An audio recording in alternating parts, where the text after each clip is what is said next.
നമസ്കാരം. പല പ്രശ്നങ്ങൾക്കായിട്ട് ലാബ് ടെസ്റ്റുകൾ അല്ലെങ്കിൽ ബ്ലഡ് ടെസ്റ്റ് ചെയ്ത സമയത്താണ് കൂടുതൽ പേർക്കും ട്രൈഗ്ലിസറൈഡ്സ് നന്നായിട്ട് കൂടുതലായിട്ട് കാണിക്കുന്നുണ്ട്.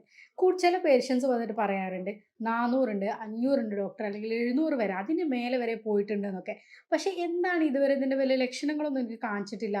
എന്താണ് ഇത് ഇത്ര വരെ കൂടി നിൽക്കാൻ കാരണം? അങ്ങനെയൊക്കെ കുറേ പേഷ്യൻസ് നമ്മളെ അടുത്ത് വന്നിട്ട് ചോദിക്കാറുണ്ട്.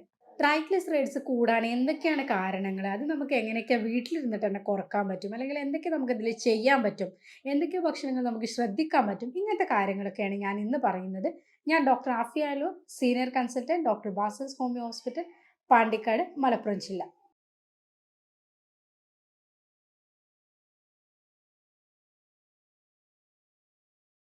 സാധാരണ നമ്മളൊരു ലിപ്പിഡ് പ്രൊഫൈൽ നോക്കുന്ന സമയത്ത്, അതായത് കൊളസ്ട്രോളും കാര്യങ്ങളൊക്കെ ചെക്ക് ചെയ്യുന്ന സമയത്ത് total cholesterol, triglycerides, high density cholesterol, അതായത് HDL, പിന്നെ LDL, ഈ രീതിയിലൊക്കെ ഇതിൽ കാണാറുണ്ട്. അതിൽ ട്രൈഗ്ലിസറൈഡ്സിനെ പറ്റിയിട്ടാണ് ഇന്ന് നമ്മൾ പറയുന്നത്.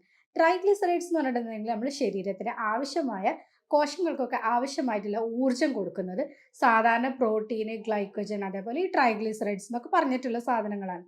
അതിൽ ഈ ട്രൈഗ്ലിസറൈഡ്സ് എന്ന് പറയുന്നത് ഒരു ചെറിയ നമ്മളെ കൊഴുപ്പിന്റെ തന്നെ ഒരു ചെറിയ തന്മാത്ര, അല്ലെങ്കിൽ അതിന്റെ ഒരു ചെറിയ ഫോം എന്നുള്ള രീതിയിലൊക്കെ പറയാം.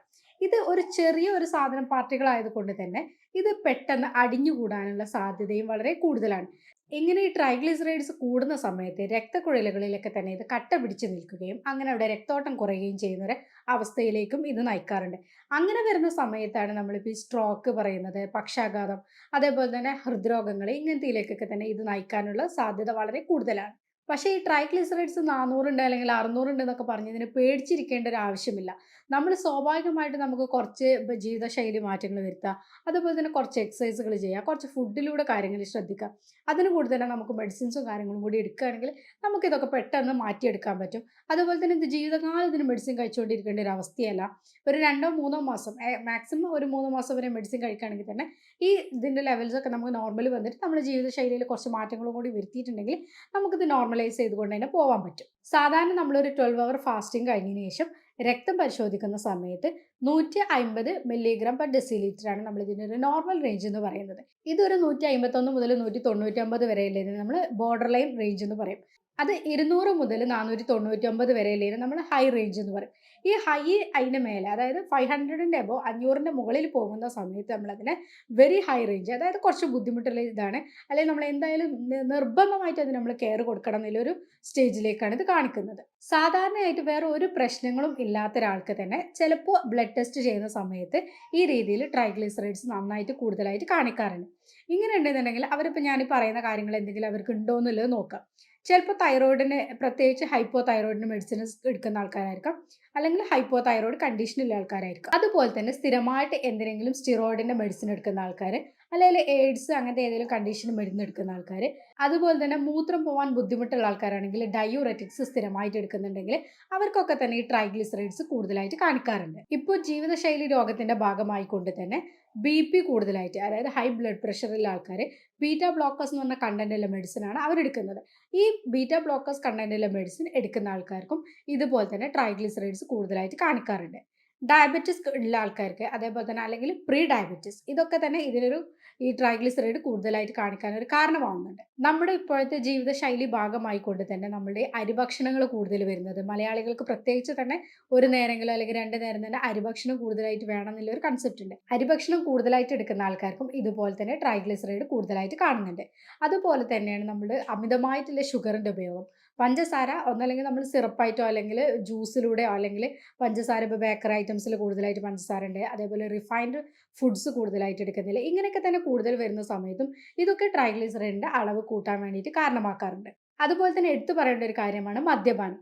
മദ്യപാനം നമ്മുടെ ശരീരത്തിന് ആവശ്യമില്ലാതെ ഒരുപാട് കലോറി കൊടുക്കുന്നതാണ്. ഈ കലോറിയെ തന്നെ നമ്മൾ ഉപയോഗിക്കാത്തത് കൊണ്ട് തന്നെ അതൊക്കെ അവിടെ കെട്ടിക്കിടക്കുകയും അത് ട്രൈഗ്ലിസറൈഡായിട്ട് മാറാനുള്ള സാധ്യത വളരെ കൂടുതലാണ്. നമ്മളിപ്പോൾ ഒരു സാധാരണ ഒരു വെജിറ്റേറിയൻസ് ഒരു 100 ഗ്രാം വെജിറ്റബിൾസ് എന്തെങ്കിലും എടുക്കുന്ന സമയത്ത് അതിനാകെ ഒരു 20 കലോറി മാത്രമേ നമ്മുടെ ബോഡിയിലേക്ക് എത്തുന്നുള്ളൂ.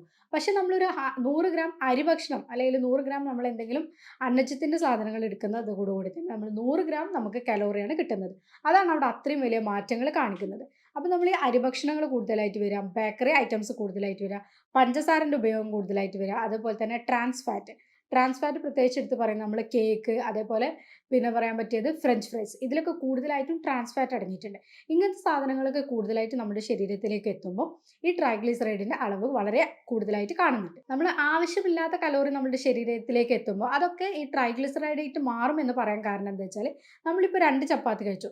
നോർമലി ഒരു ചപ്പാത്തി മാത്രമേ നമ്മുടെ എനർജിക്ക് വേണ്ടിയിട്ട് അല്ലെങ്കിൽ നമ്മുടെ അപ്പോഴത്തെ ഊർജ്ജത്തിന് വേണ്ടിയിട്ട് ഉപയോഗിക്കുന്നുള്ളൂ. ആ ഒരു ചപ്പാത്തി ബാക്കി റെസ്റ്റ് ആയിട്ടുള്ള ഒരു ചപ്പാത്തി അത് ട്രൈഗ്ലിസറൈഡായിട്ട് മാറുന്നു. അതുപോലെ തന്നെ നമ്മളിപ്പോൾ 2 കപ്പ് ചോറ് കഴിച്ചു. അതിൽ 1 കപ്പ് മാത്രം നമ്മൾ എനർജിക്ക് വേണ്ടിയിട്ട് യൂസ് ചെയ്യുകയും ബാക്കി 1 കപ്പ് നമ്മൾ ട്രൈഗ്ലിസറൈഡായിട്ട് മാറുകയാണ് ചെയ്യുന്നത്. അങ്ങനെയാണ് ഈ ട്രൈഗ്ലിസറൈഡിന്റെ അളവ് എപ്പോഴും കൂടുന്നത്. നമ്മൾ ഭക്ഷണങ്ങൾ ആവശ്യമില്ലാതെ അല്ലെങ്കിൽ അമിതമായിട്ട് കഴിക്കുകയും നമുക്ക് കലോറിക്ക് ആവശ്യമല്ലാത്ത അതിലും അധികം ഭക്ഷണങ്ങൾ കഴിക്കുകയും ആ കലോറി നമ്മൾ ഉപയോഗിക്കാണ്ട് വരികയും ചെയ്യുമ്പോൾ അതെല്ലാം തന്നെ ഈ കൊഴുപ്പായിട്ട് മാറ്റം വരികയാണ് ചെയ്യുന്നത്. അങ്ങനെയാണ് നമ്മുടെ ശരീരത്തിൽ ഇത്രത്തോളം ട്രൈഗ്ലിസറൈഡിന്റെ അളവ് കൂടുന്നത്. ഞാനിപ്പോൾ ഈ പറഞ്ഞ കാര്യങ്ങളൊക്കെ നമുക്ക് ഒഴിവാക്കുകയാണെങ്കിൽ, ഇപ്പോൾ നമ്മൾ ഈ ബേക്കറി, ഷുഗർ ഇങ്ങനത്തെ കുറേ കാര്യങ്ങൾ പറഞ്ഞു.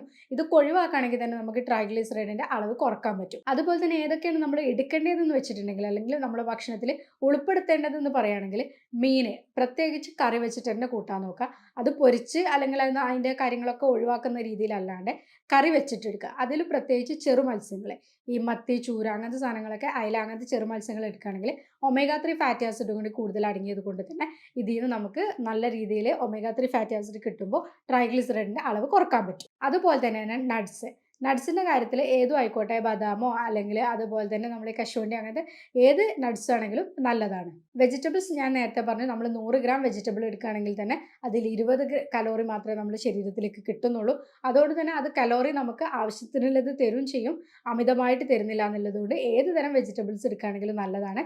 കൂടെ തന്നെ അത് നമ്മൾ ഒന്നോ രണ്ടോ ടീസ്പൂണ് ഒലീവ് ഓയിലും കൂടി ആഡ് ചെയ്തിട്ട് എടുക്കുകയാണെങ്കിൽ ഒമേഗ 3 ഫാറ്റി ആസിഡ് കൂടി കിട്ടുന്നതുകൊണ്ട് അത് നമുക്ക് നല്ലൊരു ഫുഡായിട്ട് തന്നെ യൂസ് ചെയ്യാൻ പറ്റും. ഫ്രൂട്ട്സ് എല്ലാം എടുക്കുന്നത് നല്ലതാണ്. ഫ്രൂട്ട്സ് ഒക്കെ എടുക്കുമ്പോൾ തന്നെ കട്ട് ഫ്രൂട്ട്സ് ആയിട്ട് തന്നെ എടുക്കാൻ നോക്കുക. നമ്മൾ ജ്യൂസ് അടിച്ചിട്ട് എടുക്കുന്നതോട് കൂടി തന്നെ അതിൻ്റെ ഫൈബർ കണ്ടന്റ് ഒഴിവാകുകയും അത് നമുക്ക് പിന്നെ ദോഷങ്ങളാണ് ചെയ്യുന്നത്. ഓട്സ് നിങ്ങളുടെ ഭക്ഷണത്തിൻ്റെ ഭാഗമാക്കുകയാണെങ്കിൽ അത് വളരെ നല്ലതാണ്. പ്രത്യേകിച്ചും ഓട്സ് എങ്ങനെ എടുക്കേണ്ടതെന്ന് വെച്ചിട്ടുണ്ടെങ്കിൽ അത് ഉപ്പുമാവ് എന്നുള്ള രൂപത്തിലേക്ക് എടുക്കുക. പിന്നെ പെട്ടെന്ന് നമ്മൾ ഈ കഞ്ഞി രൂപത്തിലേക്ക് അല്ലെങ്കിൽ ഫ്ലൂയിഡ് ആയിട്ടുള്ള രീതിയിൽ എടുക്കുന്ന സമയത്ത് പെട്ടെന്ന് ദഹിക്കുകയും അതിൻ്റെ ഫൈബർ കണ്ടന്റ് നമുക്ക് അത്രത്തോളം ഉപയോഗിക്കാൻ പറ്റാതെ വരികയും ചെയ്യും നിങ്ങളുടെ ശരീരത്തിന്. പക്ഷേ ഇവിടെ നമ്മളത് ഒരു ഓട്സ് ഉപ്പുമാവായിട്ടോ അല്ലെങ്കിൽ പുട്ടായിട്ടോ അങ്ങനെയൊക്കെ എടുക്കുന്ന സമയത്ത് കുറച്ചും കൂടി സമയത്തേക്ക് അത് ലോങ് ലാസ്റ്റിംഗ് ആയിട്ട് നിൽക്കുകയും കുറച്ചും കൂടി അതിൻ്റെ എഫക്റ്റ് കിട്ടുകയും ചെയ്യും. നമ്മളിപ്പോൾ ഈ പറഞ്ഞതിൻ്റെയൊക്കെ കൂടെ തന്നെ നിർബന്ധമായിട്ടും പറയേണ്ട 2 കാര്യങ്ങളാണ്. ഒന്നാമതായിട്ട് വ്യായാമം. പ്രത്യേകിച്ചും ഒരു 40 മിനിറ്റെങ്കിലും നമ്മുടെ ബോഡി വിയർക്കുന്ന രീതിയിൽ തന്നെ വ്യായാമം ചെയ്യുക. അങ്ങനെ വ്യായാമം ചെയ്യുന്ന സമയത്ത് അനാവശ്യമായിട്ടുള്ള കലോറികൾ നമ്മുടെ ബോഡിയിൽ അടിഞ്ഞുകൂടാതിരിക്കുകയും അല്ലെങ്കിൽ ഈ കൊഴുപ്പുകൾ അടിഞ്ഞുകൂടാതിരിക്കുകയും പ്രത്യേകിച്ച് നമുക്കിതൊക്കെ തന്നെ ഊർജ്ജങ്ങളാക്കി മാറ്റാൻ പറ്റുകയും ചെയ്യുന്നതോടെ ഈ ട്രൈഗ്ലിസറൈഡ്സ് നമുക്ക് കുറക്കാൻ പറ്റും. അതുപോലെ തന്നെ ഒരു കാര്യമാണ് വെള്ളത്തിൻ്റെ ആവശ്യം. നമ്മൾ പറഞ്ഞ രീതിയിൽ നമ്മുടെ ശരീരത്തിന് ആവശ്യമായിട്ടുള്ള രീതിയിലുള്ള വെള്ളം എപ്പോഴും ഇടുക. വെള്ളം നമ്മുടെ ശരീരത്തിൽ ആവശ്യത്തിന് എത്തുന്ന സമയത്ത് തന്നെ ശരീരത്തിൽ ഒരുപാട് കൊഴുപ്പുകൾ അവിടെയും ഇവിടെ അടിഞ്ഞുകൂടുന്നത് ഒഴിവാക്കാൻ പറ്റും. അതുപോലെ തന്നെ നമ്മുടെ LDL കൊളസ്ട്രോൾ നമുക്ക് ഒരു പരിധിവരെ കുറക്കാൻ പറ്റും. അതുപോലെ തന്നെ ഈ ട്രൈഗ്ലിസറൈഡ്സ് കാര്യങ്ങളൊക്കെ നമുക്ക് കുറക്കാൻ പറ്റും. നമ്മുടെ ജീവിത ശൈലിയിൽ തന്നെ കുറച്ച് മാറ്റങ്ങൾ വരുത്തുന്നത് നമ്മൾ ഈ പറഞ്ഞ രീതിയിൽ 40 മിനിറ്റെങ്കിലും ഡെയിലി എക്സസൈസ് എന്നുള്ള രീതിയിലേക്ക് എത്തുക. അതുപോലെ തന്നെ ഈ വെള്ളത്തിൻ്റെ ഉപയോഗം, പിന്നെ അമിതമായിട്ട് ആവശ്യമില്ലാത്ത രീതിയിൽ കലോറി എടുക്കുന്നത് ഒഴിവാക്കുക. പ്രത്യേകിച്ചും നൈറ്റ് ഫുഡ്, രാത്രി ഒരുപാട് 10 മണിക്ക് ശേഷമുള്ള ഫുഡ് അമിതമായിട്ട് കലോറി എടുക്കുന്നതിന് പകരം 7 മണിക്ക് മുന്നേ തന്നെ നല്ല രീതിയിൽ നമുക്ക് ആവശ്യമായിട്ടുള്ള ഫുഡ് എടുക്കുക. ബാക്കി സമയത്ത് വെള്ളം കാര്യങ്ങളൊക്കെ ആയിട്ട് നമ്മൾ നല്ലൊരു ജീവിതശൈലിയിൽ മാറ്റങ്ങളും കൂടി വരുത്തുകയാണെങ്കിൽ ഈ ട്രൈഗ്ലിസറൈഡ് നമുക്ക് പുഷ്പം പോലെ തന്നെ കുറക്കാൻ പറ്റും. ഞങ്ങൾ ഇതിലെങ്ങനെയാണ് ട്രീറ്റ്മെൻറ്റ് കൊടുക്കുന്നതെന്ന് വെച്ചിട്ടുണ്ടെങ്കിൽ ഒരു ട്രൈഗ്ലിസറൈഡ്സ് കുറക്കുക എന്നതിന് പുറമെ തന്നെ അവരുടെ ബാക്കി കാര്യങ്ങളും കൂടി ചോദിച്ചറിഞ്ഞതിന് ശേഷം അവരുടെ മാനസികവും ശാരീരികവുമായിട്ടുള്ള ബാക്കി ലക്ഷണങ്ങളും അവരുടെ ബാക്കിയുള്ള ബുദ്ധിമുട്ടുകളും അവർക്ക് ചെറിയ രീതിയിലുള്ള ഈ യോഗ കാര്യങ്ങളും അതേപോലെ തന്നെ എക്സസൈസ് കാര്യങ്ങളും എല്ലാം തന്നെ സജസ്റ്റ് ചെയ്ത് ഞങ്ങളുടേതായിട്ടുള്ള ഒരു യൂറോപ്യൻ നിർമ്മിതമായിട്ടുള്ളൊരു സോഫ്റ്റ്വെയർ ഉപയോഗിച്ച് അതിനെ കൊണ്ടുള്ള രോഗനിർണ്ണയവും അതിൻ്റെ മെഡിസിൻ നിർണ്ണയവും കാര്യങ്ങളെല്ലാം നടത്തിയിട്ട് ഞങ്ങൾ അവർക്ക് മെഡിസിൻ കൊടുക്കുമ്പോൾ പ്രത്യേകിച്ചും ജർമ്മൻ നിർമ്മിതമായിട്ടുള്ള പൊട്ടൻസി മെഡിസിനാണ് ഞങ്ങൾ ഉപയോഗിക്കുന്നത്. ഇതെല്ലാം കൊടുക്കുമ്പോൾ തന്നെ ഞങ്ങൾക്ക് ട്രൈഗ്ലിസറൈഡ്സ് ഒക്കെ സിമ്പിളായിട്ട് മാറ്റിയെടുക്കാൻ പറ്റാറുണ്ട്. ഞാനിപ്പോൾ ഈ പറഞ്ഞ വീഡിയോയിൽ നിങ്ങൾക്ക് എന്തെങ്കിലും സംശയങ്ങളോ അല്ലെങ്കിൽ നിങ്ങൾക്ക് ഇതിന് കൺസൾട്ടേഷനോ കാര്യങ്ങളോ ആവശ്യമുണ്ടെങ്കിൽ നിങ്ങൾക്ക് താഴെ കൊടുത്ത വാട്സപ്പ് നമ്പറിൽ കോൺടാക്ട് ചെയ്യാവുന്നതാണ്. ഞാൻ ഡോക്ടർ ആഫിയ ലോ, senior consultant, doctor Basils homoeo hospital, Malappuram.